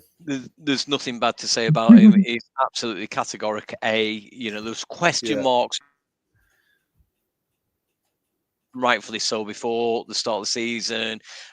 We talked about it in one of our previous ones that the introduction of this guy that you just put on screen now was going to be a healthy competition. Well, you know what? To be fair to Pears, he's absolutely stepped up to that mark. Can I just say before we move on to your Hungarian guy, is it me or does Owen Beck and John Buckley? They kind of look similar, don't they? Is it that little goatee? Is it just that little bum fluff on the chin? I don't know. Yeah. I had it not too long ago. I've shaved mine off recently, but Well, yeah, and then we got the Hungarian fella there. So Jacob, I don't know what we could say about him. I am going to remove Dylan McInday and Jack Vale off of this thing because I just don't think it just doesn't look right because they really, whatever. And I'm just tidying it up because we're going to do a final wrap up here. I don't know. We can't really talk about him, but we'll put him in C because whatever. Yeah. So we have got 2, 4, 6, 8, 9 guys in the A. Out of that, who's the 4? Okay, maybe actually do the 3. One of you can nominate one each to go to the S. So Denver, you can pick your first if you can see that. I'm not biased. Owen Beck. I put Owen Beck up there. You put Owen Beck, your brother from another mother, up there. Yeah. John T, who do you think deserves to be up in the S, the superior this season? 27 Travis. 27 Trav Meister and Jacob. What about you? Who's getting your vote? It would have been Travis, I'll be honest, and then it probably would have been Owen Beck. So yeah, scrambling a bit now. There's 2 for me that I think should go in there, but there's only one. and for me, it's between Sondre, Cantwell, and Pears. I think Pears was probably a bit shaky for some of the games at the start of the season, so I won't go with him. Cantwell and Sondre, honestly, I don't think either have put a foot wrong. Well, Cantwell's got the yellows, so I'll go with Sondre. Sondre has honestly been perfect this season. I could not say a bad thing about Sondre. I was going to say he has to go up there. I was going to interject because he definitely deserves it. So there we go. That's our tier list for the now. 21 games in, 21 games deep. Right, screen grab that for the next time we need it. Yeah, well, actually, I can do that right now. Send out a tweet there as well. A tweet this. Yeah, I will. I'll do it after the thing. Let's move on quickly because this is a topic that's burning right now. There was a tweet earlier, and I'll put it on the screen. John Eustace is a man in demand. It does say here, Alex Crook, who is a journalist, got quite a heavy following. He says John Eustace wants to keep an eye on at Wolves. So Wolves are sniffing. Actually, that's supposed to go away. Let's see if I can get rid of that here. The joys of live. Yeah, joys of live. These were the odds before we went live. He is 5th favourite behind David Moyes, Ole Gunnar Solskjaer, Carlos Cobahan, and Victor Pereira. Victor Pereira looks nailed on right now. So maybe I kind of jumped on this a little bit too soon. But as Johnny was talking about, Southampton are also getting their asses whooped. I haven't looked at the scoreline. And there has always been talk of Eustace being a fancied man by Southampton. Now, should we be worried about this at all, or do you think it's just testament as to Eustace's miracles that he's been working under still a very, very tight ship at Blackburn Rovers? Quick blitz through that, Denver. Quick thoughts about because there is a talk. I don't know. I saw the link with the Wolves and then I ran with this. But since I've seen that, I see it does look nailed on that this Pereira guy will probably get it. But Southampton, I think they're only a game or 2 away from pulling the trigger on Martin. I think the cup is his last hope, and they got Liverpool this week. So I think a decision will be made very, very soon there. So is it just a matter of time before Eustace goes, or do you think he is a bit more loyal to us than, of course, his previous record with Birmingham getting harshly thrown out very too soon? Quick thoughts on that, Denver. So I think, look, Eustace is always going to have that in the back of his mind. The football is loyalty in football is not really a thing anymore in that essence. But look, it's a good omen. It shows that he's doing something right. If other clubs are looking at John Eustace, they can, we can have him. It shows that what a quality manager we have. And we want to do our best to try and keep him. But I can't see him wanting to leave now. The club are doing really well. We're in that top 6 at the minute. While things are rosy, I can't see why he'd want to leave. He's got a project there. He's not even been in a year as we speak. So I can't see him wanting to leave right now, especially with the circumstances as they are. And the Premier League being what the Premier League is, and how long will he stay in a job if he went up there? He could be gone within 10 games because it's not working for him. It's all he's got to weigh up all that. I can't see him thinking, it's a better option for me to leave right now. Blackburn Rovers where they are, that where to go to a Premier League side, potentially we could be in that position in a few months' time. But if you're Eustace, you're not going, oh, I love the club, I'm going to stay around. He's had affiliations with Birmingham in the time, and look what happened there. So look, if things aren't going well in a well, not as well, and a club at the right time comes, I can't see him wanting to stick around. But as of right now, I can't see him leaving. I think at the minute we're in a good position and things are going well, and it's too much of a risk to leave now, especially with the little amount of time he's had at the club. So, well, let me rephrase this now for John T. Now, of course, John Eustace's stock is incredibly high as a manager. Now, of course, you look at the likes of Steven Gerrard. Once, of course, his stock was crazy high, and then, of course, a couple of bad decisions, and now his stock is not great. As a professional, when your stock is high, an opportunity does knock. Would we be badding thinking that he jumps ship and leaves us behind? It's very difficult to think about it from a personal level. Opportunity, Premier League with a bit of money coming in. What's your take on all of that? What's my take on it? I think Scott Parker at Burnley is doing a fantastic job. I think he'll make a great Wolverhampton Wanderers manager. I think Ole Gunnar Solskjaer is just a perfect match for Southampton. So, lads, leave Eustace alone is what I would say. But no, listen, it's a great position to be in. I can't remember the last Blackburn manager that has been touted with other clubs, so I think it's testament to how good a job John Eustace is doing. I think it'd be silly to jump ship, but I'd like him to sign a longer contract, because from memory, and I might have to stand corrected on this, I think he only signed, or our owners only offered a short-term contract on with him for 2 years, I think, from memory. So I think now's the time. I think he's a good guy. I think he's a good guy for bringing the club back together, and doing wonders in the youth team as well. So yeah, just do everything you can to keep him. I think it'd be stupid for him to go. It'd be far too soon. I don't subscribe to all this project shit, as we've alluded to, but yeah, just keep hold of him. I'm sure John will want to go on a bit of a journey with Rovers, and let's see what happens if we don't quit. Exactly. Jacob, you wrap this topic up for us. We might have to do a deeper dive into it if things do progress, but hopefully not. I got a couple of Wolves fans in the chat saying Pereira's nailed on here. So, but maybe I just panicked a little bit too soon. But should we be worried that he has become such an attractive option for a Southampton, maybe down the road, or maybe who else is down there struggling? I think Leicester already played their cards. Ipswich, they might. I don't think they'll call it. I think McKenna's got a lot of credit in the bank with Ipswich. I think he can afford to go down, but definitely Southampton will be next.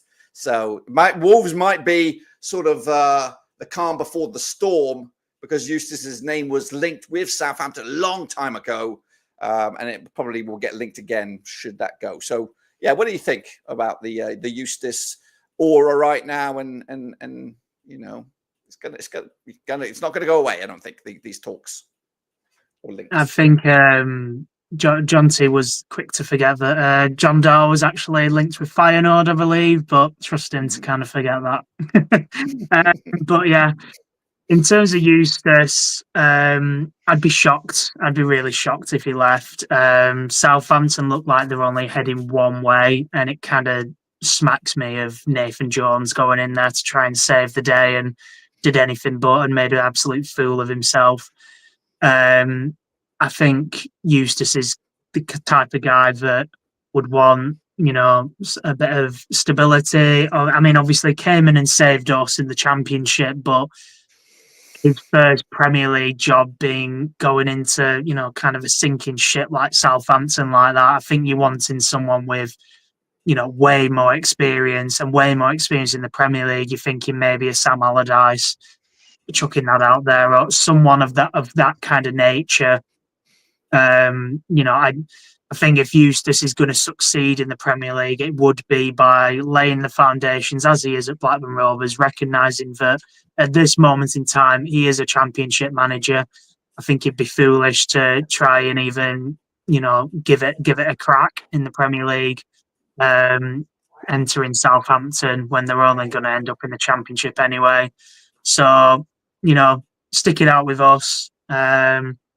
If we get there, we get there, and I think at that point, then he has every chance. Just like you're saying, Dirk McKenna at Ipswich, he's got that credit in the bank doing kind of the impossible, and it would be the same at Rovers. Kind of, he would go down in history, and he'd definitely be a legend of the club to finally get us back to the Premier League, wouldn't he? Yep, indeed. I'm getting prompted. They've got to wrap this sucker up. It's getting to that time. But here is the table as we see it. We are flying high, fifth of the table, game in hand. Win that game in hand, could be in fourth, depending on goal difference. But beggars can't be choosers. This is a great way to be, or great position to be in at the moment. Wrap us up here, Denver. We'll go around the houses quick. Closing comments for the good of the order. You're on mute. Thank you very much for the save. Loving life as a Rovers fan at the minute. Long may it continue. At some point it will end. Let's hope that Eustace had a long period of time to think about how we can rectify and keep going. And let's see where we end up at the end of the season. But at the minute, loving the football. I'll be going to a lot more of the games now that my season's finished and it's Christmas period coming up. So we're coaching wise, we'll be freeing up. So I should be at plenty of the games. Unfortunately, I won't be there for Millwall because it's my works due. So I'll be going out in that. Some big ones coming up. Big ones coming up. Hull will be there for Hull, be there for Sunderland, trying to get tickets for Leeds, but that's going to be tough. We're not having a season ticket this year. I'll try and get to as many of the games. Hopefully see a lot of you guys. So, but yeah. The Dingles are right around the corner as well. I've got a ticket for that one. Got that one. So I'll be there for that one. John T, what are your closing thoughts as we head into manic time? Get another 6 points. We're in the Championship next season. I'll stick with that. New Rovers jumper. Nobody's mentioned that bad boy, have they? Got the old one. We should have done a Secret Santa and all got each other's Christmas jumpers. Hey, there's still time. Well, sort of time, but yeah. Yeah, £32 from the club shop. But no, great times back at Rovers. So long may it continue. John Eustace, fantastic job. Please stay. Don't go anywhere. Over to you, Jacob. Yeah, it's the most optimistic I've been as a Rovers fan in a very long time. Such a good feeling around the club. And as I said, I just feel like it's a bit different. I just don't feel this impending doom that we're going to go on this really bad run. Obviously, I hope to not have egg on my face with that, especially with the upcoming games. We've got Leeds away, Sunderland at home, Burnley at home. They're three really tough games, and we could very well lose all three realistically. But I just don't feel. I just think this season it's just kind of we're doing it a different way. We usually flying high at the start of the season, and it just feels inevitable that we're going to drop off. This season, it feels like we're just kind of lurking, and you never know. Could find by the end of the season we've managed to sneak in there in the playoffs. So, God forbid the top two if this run of form continues, and long may it continue, Dirk.